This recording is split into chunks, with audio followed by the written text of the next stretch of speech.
कि जब तक आपके पुण्य चलते हैं, आप चाहे डाके मारो, चाहे हत्याएं करो, चाहे बकरे मारो, मांस खाओ, शराब पियो, झूठ बोलो और चाहे 2 नंबर के काम खूब करो, आपके पूर्व जन्म के पुण्य आपको मिलते रहेंगे। और जिस समय वो पुण्य क्षीण हो जाएंगे, फिर पाप का दौर शुरू होगा। फिर देखना क्या कर टूटेगा उस घर के, उस प्राणी के ऊपर। यदि वो मनुष्य जीवन भी ठीक ठाक निकल गया तो घने पुण्य थे उसके, लेकिन पापों का ढेर उससे घना है भी। वो नेक्स्ट जीवन में भक्तिहीन प्राणी कुत्ते की योनि में जाएगा और फिर उसके सिर में कीड़े पड़ेंगे, वहां कोई ट्रीटमेंट करनी आ नहीं पाओगा उसको। तो पुण्यात्माओं, ये कोई डूम बाट के गीत नहीं है कि वैसे ही आपके सामने बेतुकी बकवाद की जा रही है। परमात्मा का वो गूढ़ रहस्य और यथार्थ विधान आपके रूबरू किया जा रहा है, जो खुद भगवान ने बताया और जिनको परमात्मा मिले उन महापुरुषों ने बताया। और ये दास केवल एक टेप रिकॉर्डर का काम कर रहा है, उनके बताए ज्ञान को एजिडिट आपके सामने बोल रहा है।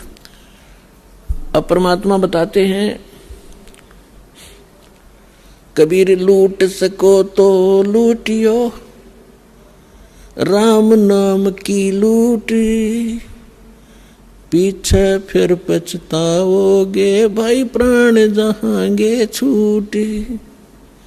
वो पृथ्वीपति चकवे गए जिनके चक्कर चलंत, रावण सरीखे कौन गिने भाई ऐसे गए अनंत। राम रटत दारिदर भलो, टूटी घर की छान, वो कंचन मैल किस काम के, जा भक्ति नहीं भगवान। राम रटत कोड़ी भलो, चू चू पड़े जो चामे, वो सुंदर दे किस काम की, जा मुख नाही नाम।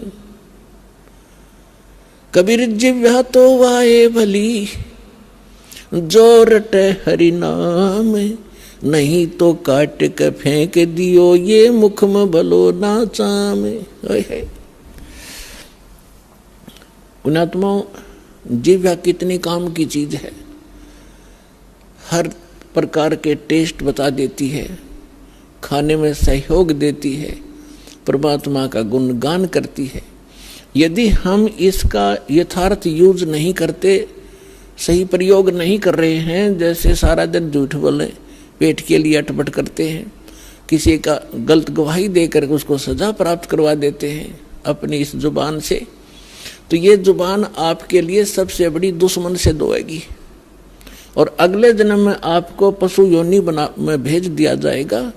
जुबान होगी लेकिन इसको आप बोल नहीं सकोगे। तो परमात्मा कहते हैं, यदि भक्ति नहीं करते हो, परमात्मा की गुणगान नहीं करते हो, इसके अतिरिक्त आप केवल रोजी रोटी या किसी अन्य को सताने के लिए जिह्वा का प्रयोग करते हो। कबीर साहब कहते हैं, हितै पराई आत्मा जीभ बांध तलवार।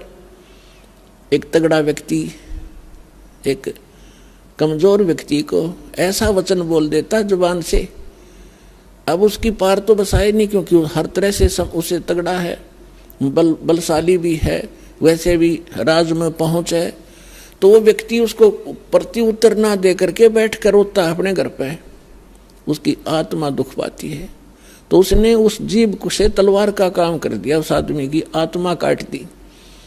उसके बैड काउंट में लिखिएगी, बेशक वो गरीब ना बोल सकता, परमात्मा सारी सुनता है।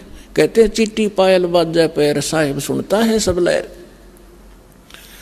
तो इस प्रकार हम इन सभी क्रियाओं से जो परिचित होंगे, उसके विषय में बताया है कि फिर हम ये गलतियां नहीं करेंगे और हम केवल भक्ति करेंगे। तो परमात्मा बताते हैं कि जब आप भक्ति ना करके और अन्य किसी भी विषय पर चर्चा करोगे, आपको ये बात याद आवेगी, क्यों टाइम वेस्ट करा। अपने कोई भक्ति करेंगे या नित्यनेम करेंगे या मंत्र जाप करेंगे, ना अपनी कोई पुस्तक धार्मिक वो पढ़ेंगे, उससे पुण्य बनेंगे। इसके अतिरिक्त हम जो भी करते हैं, बोलते हैं, वो व्यर्थ है,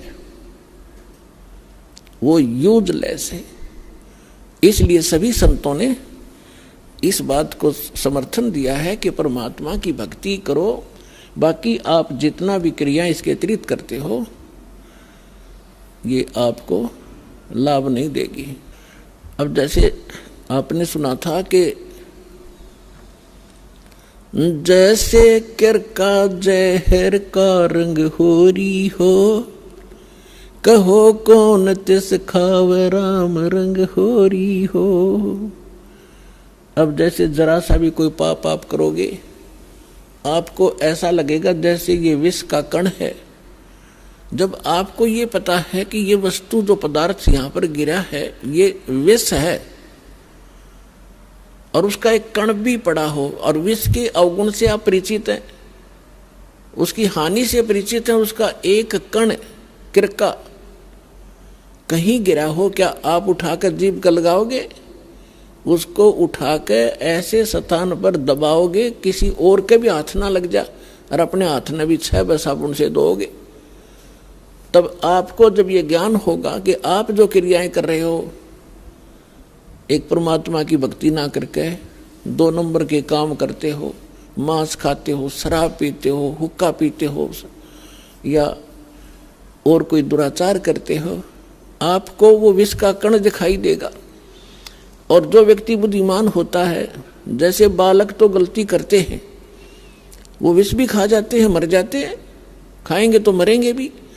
और जब वो बच्चे बुद्धिमान होते हैं, कुछ सियाने होते हैं, फिर उनको पता चल जाता है कि ये सर्प है, ये बिजली है, ये विष है, और पहले वो उन्हीं को पकड़ लेता और मर जाता है।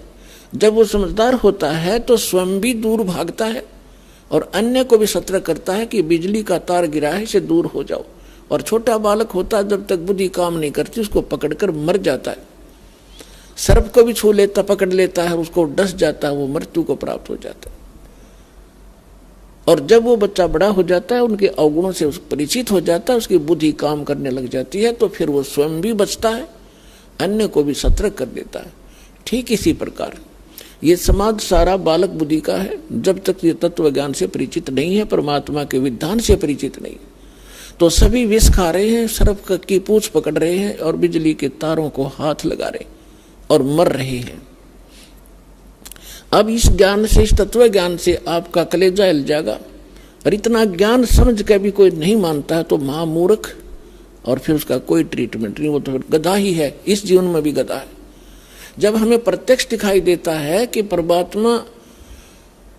परमात्मा हमारे साथ हो जाएगा, तो हमें कोई दुख नहीं रहे। राजा भी भगवान की खोज में फिरता है, कोई संतों से मिलता है, कोई जंतर मंत्र कराता है।